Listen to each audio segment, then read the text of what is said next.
Fernando, ¿cómo define el judaísmo la homosexualidad? Se pueden ver dos substratos argumentales. El primero correspondiente a lo que se llama el ius naturalia, ¿no? O la ley natural. Doctrina que ya se originó en Aristóteles, que se desarrolló en el estoicismo, que lo tomó la Iglesia Católica, y luego también lo desarrollaron y lo usaron contractualistas modernos, los padres, digamos, de los estados nacionales de derecho. Estamos hablando de Thomas Hobbes, John Locke, Jean-Jacques Rousseau, en donde básicamente esta doctrina lo que dice es que el hombre debe regir su conducta en su vida de acuerdo a la recta razón y en conformidad con la naturaleza. Es decir, desde el aspecto teológico de esta doctrina, la naturaleza y las leyes naturales no son otra cosa que la voluntad de Dios, dado que Dios la creó. Y desde el aspecto racionalista, la naturaleza y las leyes naturales, develadas por la razón en el hombre, son aquellas que van a legitimar toda ley positiva emanada del Estado, que tiene que estar de acuerdo con esa ley natural, ¿cierto? Ley natural que el ser humano aprovecha para basarse en ella en pos de sus demandas frente al Estado. Y de ahí conocemos las leyes naturales. Bajo este substrato argumental, vemos que la procreación toma un factor relevante en la unión matrimonial, concebida como una unión tendiente a la fructificación, al desarrollo y a la preservación natural del hombre. Y por eso se ve en el matrimonio, desde esta doctrina, una institución, un bien social. Por eso el matrimonio no es una simple legalización de una relación amorosa o de un vínculo sexual, sino que es un bien social que tiende a preservar esta sociedad y al desarrollo y la realización natural del hombre.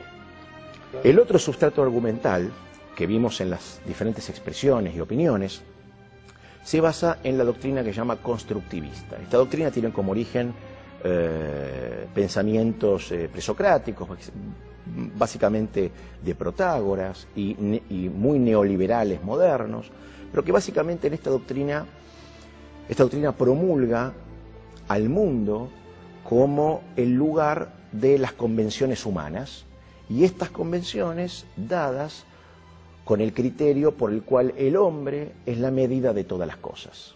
Entonces, con esta concepción, la ley y el derecho no es otra cosa que el triunfo en una negociación legal dado por la mayoría, por el consenso de la mayoría.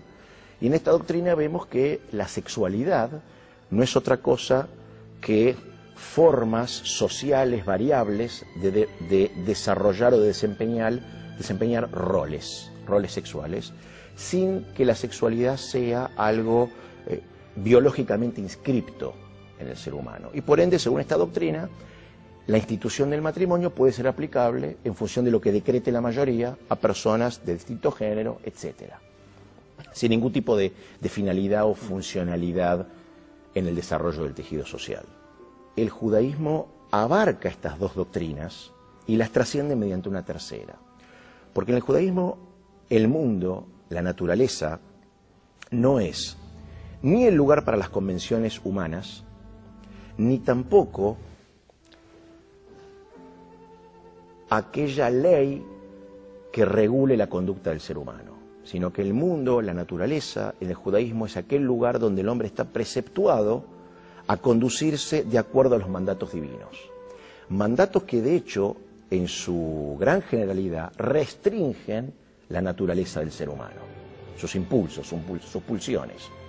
Basta ver simplemente en los primeros capítulos del Génesis, cuando, si prestamos atención a la lectura, vemos que la vegetación surge de la tierra, brota de la tierra se vegetaliza, los animales emergen también de la tierra y los insectos o los peces pululan desde las aguas, brotan desde las aguas.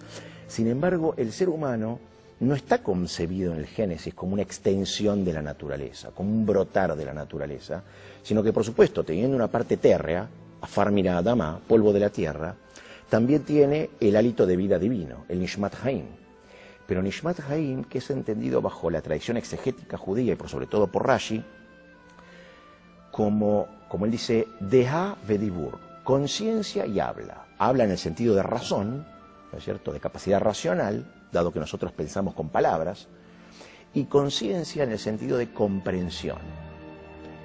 Esa variable que es la conciencia es la que al ser humano en el judaísmo le va a dar la capacidad justamente de restringir sus pulsiones, su animalidad. Porque como sabemos, cualquier animal, cuando se le muestra comida, quiere comer. Viene y come. Lo que el animal no tiene es la capacidad de ser consciente de su deseo. Y por eso no lo puede cancelar. Uno puede adiestrar al animal. Pero el animal, por motus proprio, no puede voluntariamente cancelar su deseo porque no es consciente de que desea. El hombre es consciente de que desea. Y por eso puede cancelarlo en pos de un mandato trascendente. Y en este sentido también podemos ver por qué en el judaísmo la revelación divina se da en el desierto y en formato de ley. En el desierto, que es el lugar donde el hombre tiene la necesidad de exacerbar todas sus pulsiones animales, su agresividad, su codicia, toda su animalidad para sobrevivir, y ahí la revelación divina es en formato de ley, ley que restringe esas pulsiones animales. Tenemos en el Talmud jeroselimitano, el Talmud Yerushalmi, el Talmud jeroselimitano, el Masejet Nedarim, que nos dice: Kol hashomea leyetziro keilu oved avodah zarah. Todo el que atiende a sus pulsiones, a su ímpetu, a sus impulsos, es como si idolatrara. Y esto lo ratifica nuevamente el máximo jurista del judaísmo, Rabbi Yosef Karo, en su Bet Yosef. Y esto nos da cuenta de que en el judaísmo por supuesto reconoce las pulsiones en el ser humano, pero que el deber del hombre es restringirlas, no anularlas, porque es parte de la naturaleza del ser humano. Es el desafío. Es el desafío. No eliminarlas. No puede, porque es parte de su naturaleza. Sino conquistarlas. Pero conquistarlas. O sea que de acuerdo a este planteo que haces, Fernando, la homosexualidad sería una desviación equivalente al incumplimiento de cualquier otro precepto. Claro, y ahí entendemos las dos veces que se reitera justamente la prohibición explícita y manifiesta del acto homosexual en el judaísmo, que es en el libro de Vaikra, en Levítico 18, 22 y 20:13, que nos dice: Vet zahar lo tishkav mishkavei isha toevahi. Y el que yace con un varón como se yace con una mujer, abominación es. Y luego lo reitera en Levítico 20:13 cuando dice: Veish asher ishkav et zahar mishkavei isha toeva asushnehem. El varón que yace con otro varón, carnalmente obviamente, como yace con una mujer, abominación hicieron los dos. Y es interesante estas dos prohibiciones que se enmarcan también en las prohibiciones sexuales del bestialismo, o sea, la zoofilia, ¿no es cierto?, tener relaciones sexuales con animales, el sacrificar niños a los ídolos y las relaciones sexuales prohibidas entre parientes, por ejemplo, el incesto.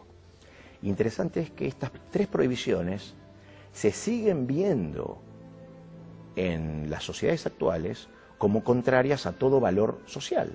Sin embargo, la homosexualidad, el acto homosexual, que está dentro de estas prohibiciones, hoy se concibe como algo aceptado, como una alternativa. Y en esto tienen que ver mucho los medios, la divulgación de la homosexualidad y, como sabemos, los medios como formadores de conciencia pública y de opinión pública. Cuando pasa a ser un concepto de liberación, de derechos, ¿no queda el judaísmo en un lugar de demasiado añejo, demasiado pasado de moda, demasiado fuera de esta onda libertaria?